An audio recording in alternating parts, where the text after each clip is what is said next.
Bonjour et bienvenue dans Punchline du mental. Je suis Clément Chal, préparateur mental. Mon métier, c'est d'entraîner le cerveau des athlètes.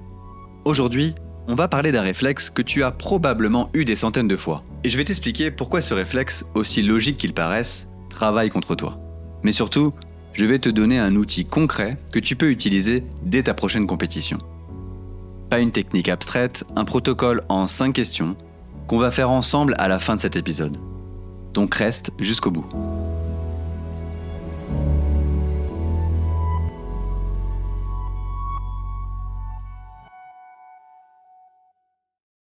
La semaine dernière, un joueur est venu me voir avant l'entraînement.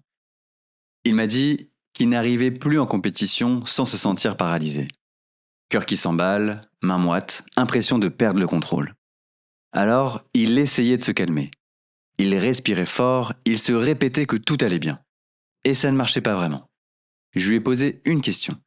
Depuis combien de temps tu ressens ça avant les matchs importants? Il a réfléchi. Depuis toujours. Je lui ai souri. Parce que c'est exactement là que tout commence. Première chose que je veux qu'on comprenne ensemble. D'où vient ce réflexe? Pourquoi est-ce que le premier geste d'un athlète quand son corps s'active, c'est d'essayer d'éteindre ça? La réponse est à la fois très simple et très profonde. Notre cerveau est câblé pour interpréter toute activation physique intense comme un danger potentiel. C'est de l'évolution. Pendant des milliers d'années, quand le cœur s'emballait, c'était parce qu'un prédateur approchait. Le cerveau a appris activation forte égale menace égale il faut se calmer ou fuir. Le problème, c'est que ce câblage n'a pas été mis à jour pour la compétition sportive. Ton cerveau ne fait pas la différence entre je vais affronter un lion et je vais affronter un adversaire. Il reçoit le même signal d'activation et il envoie le même message danger, calme-toi. Sauf que dans le contexte sportif, cette activation n'est pas un danger, c'est une ressource. Et le travail qu'on fait en préparation mentale, c'est précisément ça. Apprendre à ton cerveau à relire correctement ce signal. Deuxième point. Il n'y a pas l'anxiété au sens général.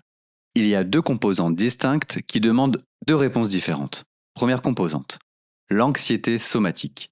Ce sont les sensations physiques, cœur rapide, main moite, ventre serré, tremblement léger. Elle suit une courbe très précise.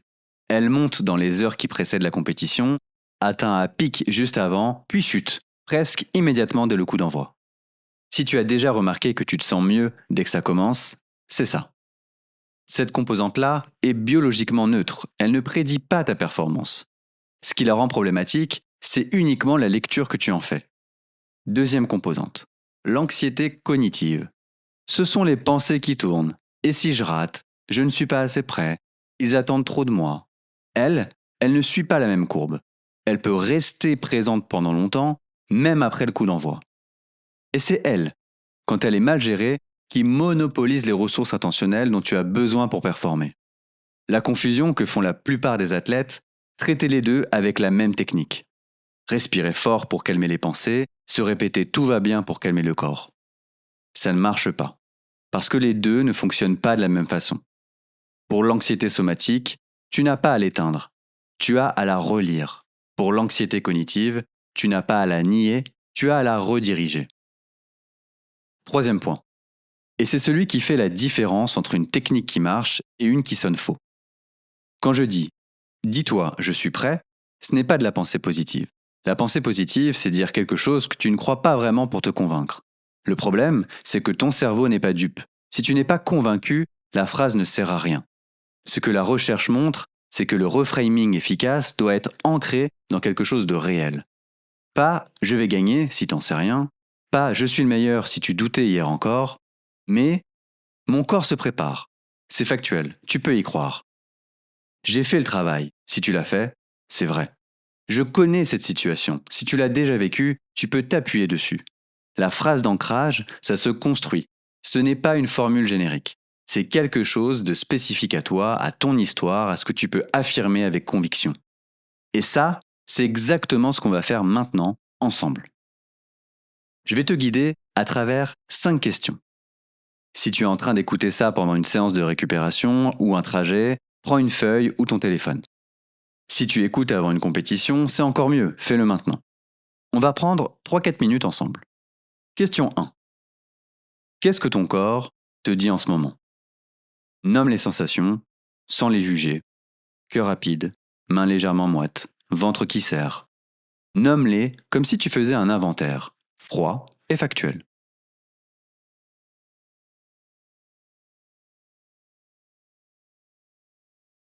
Question 2. Est-ce que ces sensations t'ont déjà accompagné lors d'une bonne performance? Pense à un moment où tu t'es senti comme ça et où ça s'est bien passé. Juste un souvenir. Un match, une course, un concours.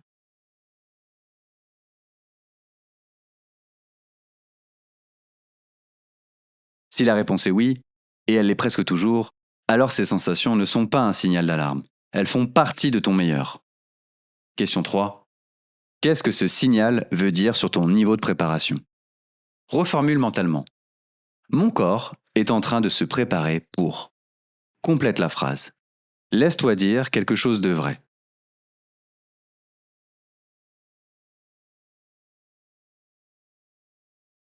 Question 4. Quelle est la seule chose sur laquelle tu peux agir dans les 5 prochaines minutes? Pas le résultat, pas ce que les autres pensent, pas si tu vas gagner. Une chose concrète, un geste, une intention, un focus.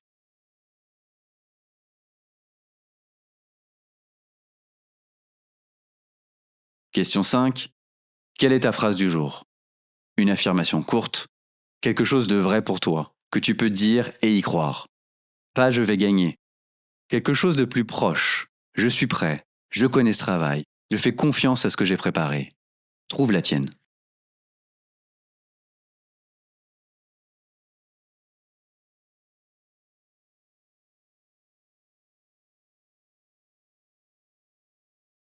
Voilà. C'est le journal pré-compétitif. 5 questions, 5 minutes, avant chaque compétition importante. Un dernier point, parce que je veux être honnête avec toi. Tout ce qu'on a vu aujourd'hui fonctionne pour une anxiété pré-compétitive normale. Mais il y a des situations où l'anxiété dépasse ce cadre. Si les pensées ne s'arrêtent pas après le coup d'envoi, si l'évitement commence, tu trouves des raisons de ne pas aller en compétition, tu déclares forfait de plus en plus souvent, si ça s'accompagne de troubles du sommeil chronique dans les jours qui précèdent, si ça dure depuis longtemps et empire malgré tes efforts, dans ces cas-là, ce n'est plus de la préparation mentale seule qu'il te faut. C'est un accompagnement avec un professionnel de santé en parallèle. Je le dis parce que c'est important de faire la différence. L'anxiété précompétitive normale, on travaille dessus ensemble. L'anxiété qui déborde, on l'oriente vers les bonnes ressources. La punchline du mental d'aujourd'hui, ce n'est pas l'anxiété qui te freine, c'est ce que tu crois qu'elle signifie. Merci pour ton écoute. Et si tu te reconnais dans ce que tu viens d'écouter, ce travail-là, tu n'as probablement jamais eu vraiment l'espace pour le faire. C'est exactement ce qu'on fait dans le bootcamp jour J, décoder ce qui se passe dans ta tête avant la compétition et en faire une ressource. Le bootcamp jour J, c'est 6 sessions live et les candidatures du bootcamp se ferment fin avril. Le lien pour s'inscrire est à retrouver sur mon compte Instagram, Punchline du Mental, dans ma bio.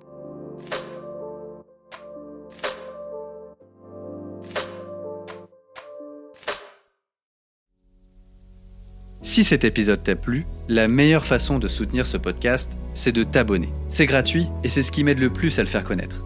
Et bien sûr, si le cœur t'en dit, n'hésite pas à le partager à quelqu'un à qui ça pourrait servir. Enfin, pour aller plus loin, que tu sois un athlète cherchant à passer un cap, une entreprise en quête de performance, ou une marque souhaitant s'associer à ce podcast, tout commence par un échange. Je t'invite à me contacter directement par email à l'adresse clément@pdm.training. À bientôt pour une nouvelle Punchline du Mental.